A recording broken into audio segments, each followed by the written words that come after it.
इतिहास के पन्नों में हजारों युद्ध लिखे गए हैं, साम्राज्यों के बनने और बिगड़ने की कई कहानियां लिखी गई हैं, लेकिन दुनिया के इतिहास में एक लड़ाई ऐसी भी है जिसने वीरता और साहस की सारी हदों को पार कर दिया था। तारीख थी 1 जनवरी साल 1818। जगह थी पुणे के पास बहने वाली भीमा नदी का किनारा, जिसे आज हम भीमा कोरेगांव के नाम से जानते हैं।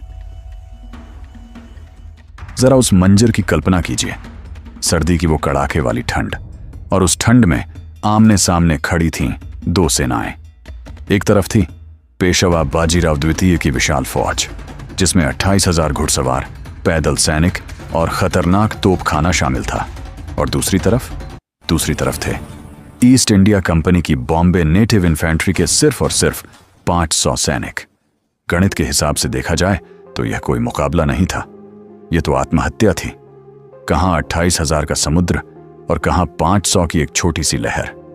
लेकिन उस दिन उस छोटी सी लहर ने उस विशाल समुद्र को पीछे हटने पर मजबूर कर दिया। आखिर ऐसा क्या था उन 500 लोगों में? वो किस चीज के लिए लड़ रहे थे? यह जानने के लिए हमें इस युद्ध के थोड़ा पीछे जाना होगा, उस दर्दनाक अतीत में जिसने इस बारूद को जन्म दिया था। यह वो दौर था जब भारत में पेशवाओं का शासन था, लेकिन यह शासन समाज के एक बड़े हिस्से के लिए किसी नर्क से कम नहीं था। उस समय महार समुदाय के लोगों को इंसान नहीं समझा जाता था, उनके साथ जानवरों से भी बदतर सुलूक किया जाता था। जुल्म की इंतहा तो देखिए, जब ये लोग रास्ते पर चलते थे तो उन्हें अपने गले में मिट्टी का एक बर्तन यानी मटका लटकाना पड़ता था, ताकि अगर उन्हें थूकना हो तो वो जमीन पर ना गिरे, क्योंकि माना जाता था कि उनका थूक भी जमीन को अपवित्र कर देगा। इतना ही नहीं, उन्हें अपनी कमर पर पीछे एक झाड़ू बांधकर चलना पड़ता था, ताकि जब वो चलें तो उनके पैरों के निशान उस झाड़ू से मिटते जाएं। कहीं कोई सवर्ण गलती से उनके पैरों के निशान पर पैर ना रख दे। पीने के लिए पानी नहीं, रहने के लिए सम्मान नहीं, और सर उठाने की इजाजत नहीं। सदियों से ये लोग घुट घुट कर जी रहे थे। उनका शरीर गुलाम था, लेकिन उनकी आत्मा के अंदर एक ज्वालामुखी धधक रहा था, एक ऐसा गुस्सा जो बस बाहर निकलने के लिए एक मौके की तलाश में था। और वो मौका आया साल 1818 की शुरुआत में, जब अंग्रेजों को पेशवाओं के खिलाफ लड़ने के लिए सैनिकों की जरूरत पड़ी तो महार समुदाय के लोग आगे आए। उन्होंने अंग्रेजों की वर्दी तो पहनी, लेकिन वो अंग्रेजों के लिए नहीं लड़ रहे थे। वो लड़ रहे थे अपनी खोई हुई अस्मिता के लिए। वो लड़ रहे थे उस व्यवस्था के खिलाफ जिसने उन्हें सदियों से कुचल रखा था। 31 दिसंबर 1817 की रात शिरूर से निकलकर ये 500 बहादुर सैनिक पूरी रात पैदल चले। लगभग 27 मील का सफर तय करके वो भीमा नदी के किनारे पहुंचे। वो बुरी तरह थके हुए थे, भूखे थे, प्यासे थे।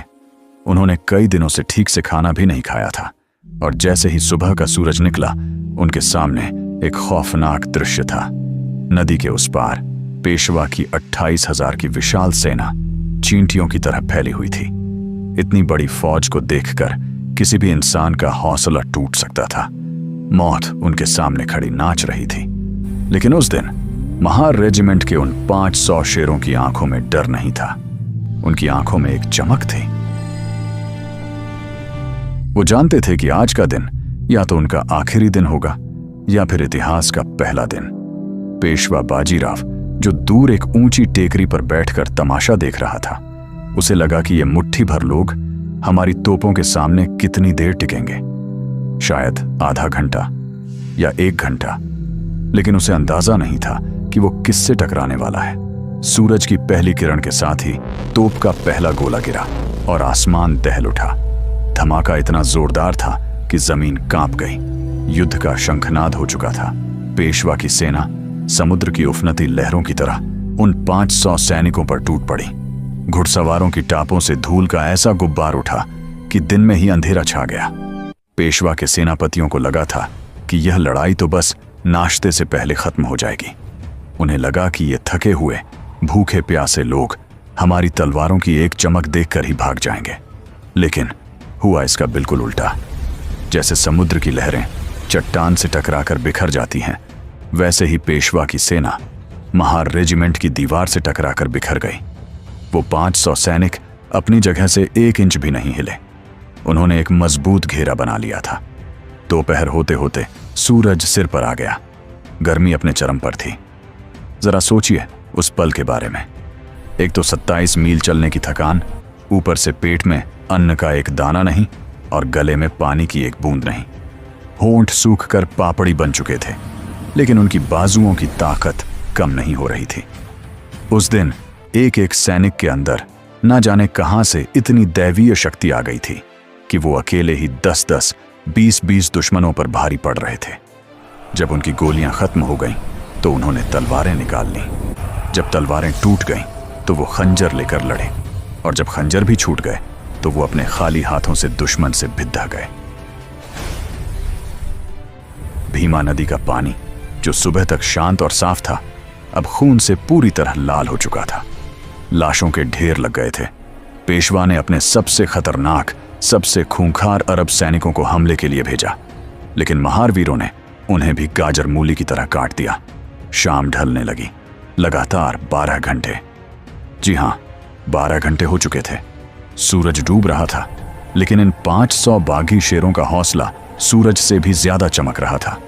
दूर टेकरी पर बैठा पेशवा बाजीराव यह सब देखकर सन्न रह गया। उसके माथे पर पसीना आ गया। उसे अपनी आंखों पर विश्वास नहीं हो रहा था। 28,000 की इतनी विशाल फौज, तोपों और बंदूकों से लैस सेना इन मुट्ठी भर लोगों को हरा क्यों नहीं पा रही है? उसे डर लगने लगा। उसे लगा कि ये साधारण इंसान नहीं है, ये तो मौत के सौदागर हैं जो अपना कफन साथ लेकर आए हैं। पेशवा की सेना में अब खौफ फैलने लगा था। सिपाहियों को लगने लगा कि अगर हम और लड़े तो हम में से कोई जिंदा नहीं बचेगा। और फिर रात के अंधेरे में वो ऐतिहासिक चमत्कार हुआ। पेशवा बाजीराव, जिसे अपनी जीत का पूरा अहंकार था, वो अपनी जान बचाकर भागने पर मजबूर हो गया। उसकी विशाल सेना उन 500 वीरों के सामने हार मानकर मैदान छोड़कर भाग खड़ी हुई। इतिहास में ऐसा कभी नहीं हुआ था। 500 लोगों ने 28,000 को धूल चटा दी थी। यह जीत सिर्फ एक युद्ध की जीत नहीं थी, यह जीत थी उस स्वाभिमान की जिसे सदियों से पैरों तले कुचला गया था। यह करारा तमाचा था उस सोच पर जो इंसान को इंसान नहीं समझती थी। इस युद्ध में महार रेजिमेंट के कई सैनिक शहीद हुए।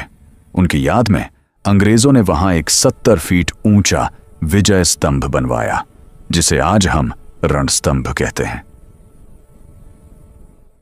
सालों बाद 1 जनवरी 1927 को बाबा साहेब डॉक्टर भीमराव अंबेडकर उस रणस्तंभ के पास गए। उन्होंने उन शहीदों को नमन किया और दुनिया को बताया कि यह हमारा असली इतिहास है, यह हमारी शौर्य गाथा है। आज भी हर साल 1 जनवरी को लाखों लोग वहां जाते हैं, किसी भगवान की पूजा करने नहीं, बल्कि उन साधारण इंसानों को नमन करने जिन्होंने अपनी वीरता से खुद को भगवान से भी ऊपर उठा लिया था। भीमा कोरेगांव का वो रणस्तंभ आज भी सीना तान कर खड़ा है और गवाही दे रहा है कि संख्या मायने नहीं रखती, हथियार मायने नहीं रखते। मायने रखता है तो बस आपका हौसला और आपका आत्मसम्मान। उन 500 अमर शहीदों को हमारा कोटि कोटि नमन।